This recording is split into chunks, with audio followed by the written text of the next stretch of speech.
right? I was admiring your rig earlier. Oh, thanks. It's pretty cool. I forgot the kickstand, and I'm kicking myself. So now you're gonna be like ripped though. Yeah, hopefully. It makes it easier because at least it stabilizes, don't Yeah, shake yeah.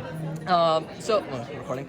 All right. So during the panel, you mentioned something about social workers about lined up the day after Purge for orphans, and I sat there and I was like, this must be. I just imagine like bottles of alcohol in the writers' room and just like discussions of like some of the worst possible topics that no one wants to touch upon, but that has to occur. Yeah.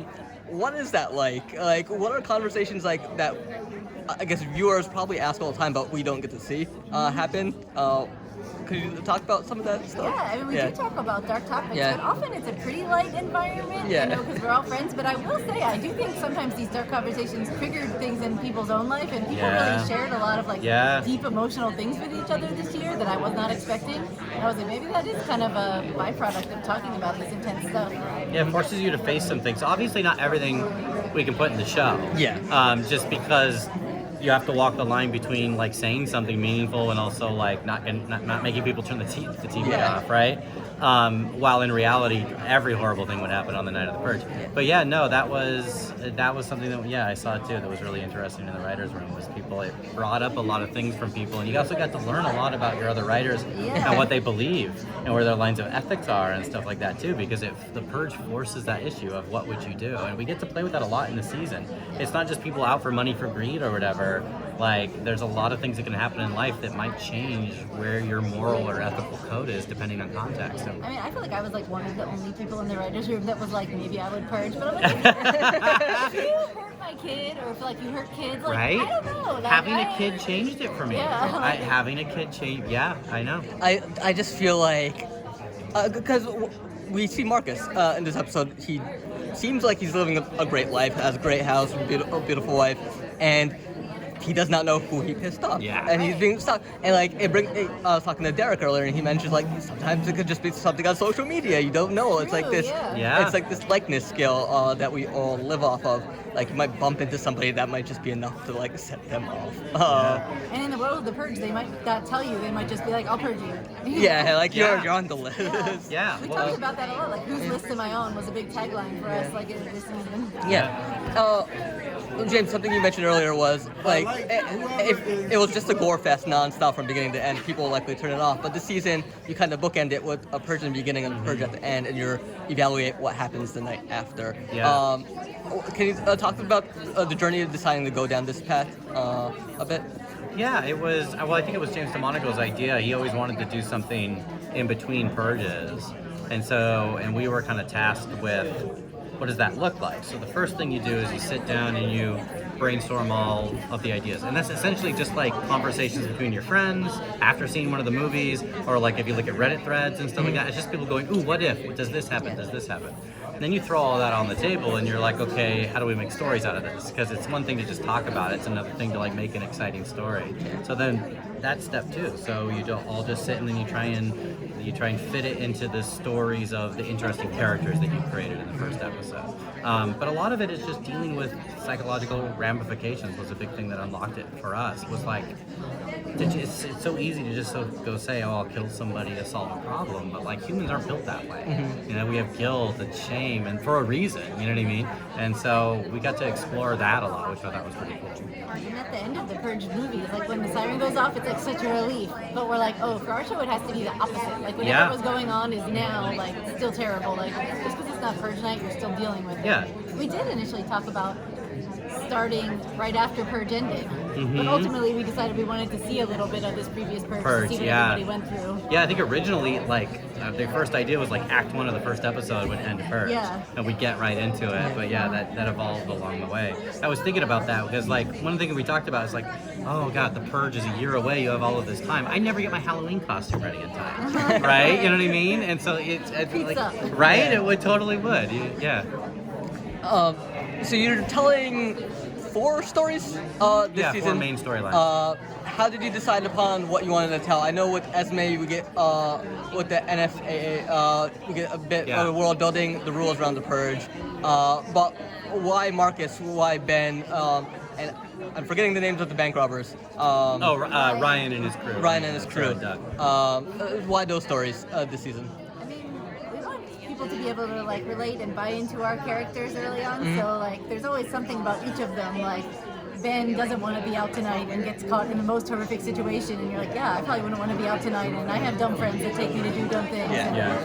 With Marcus, he's like living a regular life at home, doing the things we all probably imagine doing, just laying low, and even he can't escape it. Ryan's really wish fulfillment. Like, I mean, Ryan is a lot of wish fulfillment because he's not hurting anybody. Yeah. And you see even in the first episode, he's not willing to kill the guards and stuff. And he's not an angel. Like, we get into that in like later episodes. But yeah, he really is kind of that wish fulfillment aspect. And then with Esme, it was interesting because Esme became this kind of this study in like, she's somebody who works for the NFFA, but she's not a bad person. And if you think about like politics, government, whatever, like, yeah, there's got to be people that are higher up that know damn well what the ramifications of their actions are. But does that mean the mailman who's helping, you know what I mean, who's working for the government is evil? Does that mean like every cop who's trying to do his job is like, you know, evil? Not everyone can be. So it just became a study in that of like, can somebody do things that are really bad for the right reasons? And then, of course, the most interesting journey to take that character on is what if they really started to realize what the ramifications of their actions were, and what would you do in that situation? So a lot of it was just following that character dynamic to like the end, this logical conclusion. It's most interesting end. Since the Purge makes violence legal for that a period of time, is there redemption? Is that something you're looking to explore? Is there redemption for somebody that might take place, that, you know, does something violent on that night, and then is that something you're looking at over the course of this year? We definitely play with that this season. Whether they achieve it or not is another question. But yeah, I would say that for sure. It's like when you do something, can you go back is like part of it too. And some people can, some people can't, you know? Yeah. And if not, keep in mind with the characters that you saw in the first episode, there's ramifications to the Purge that we saw in that episode. These are characters that lived, these are characters that lived a long time before this episode, so there's other Purges in their past that we'll get to delve into as well. So maybe there's even darker secrets that we haven't seen yet.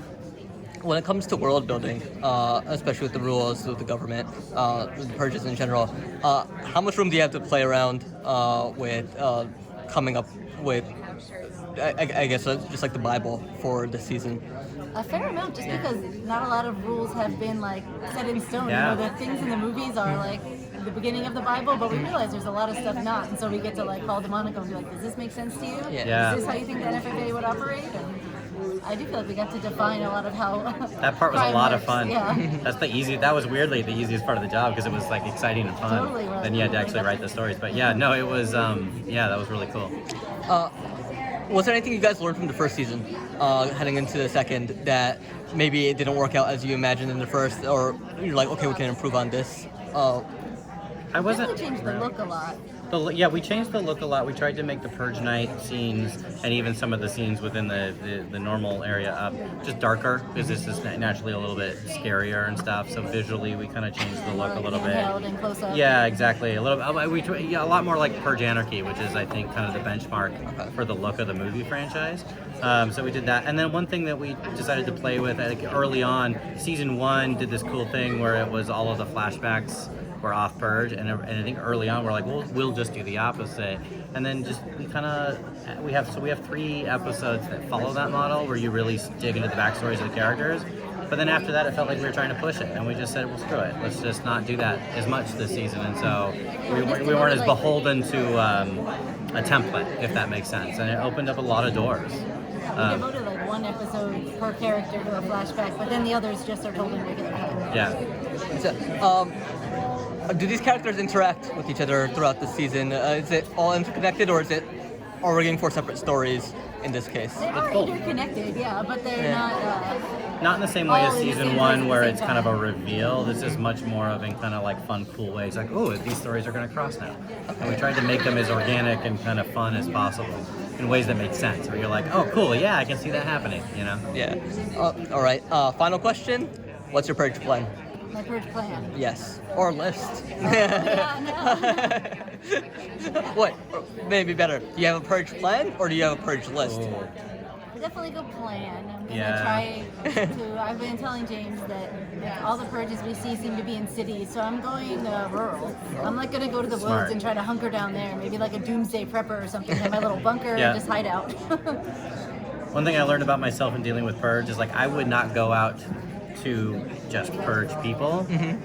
But if I encountered purging happening, I would definitely purge the purgers. Oh, you'd be like No problem. Robin Hood. I would be, bloody Robin Hood.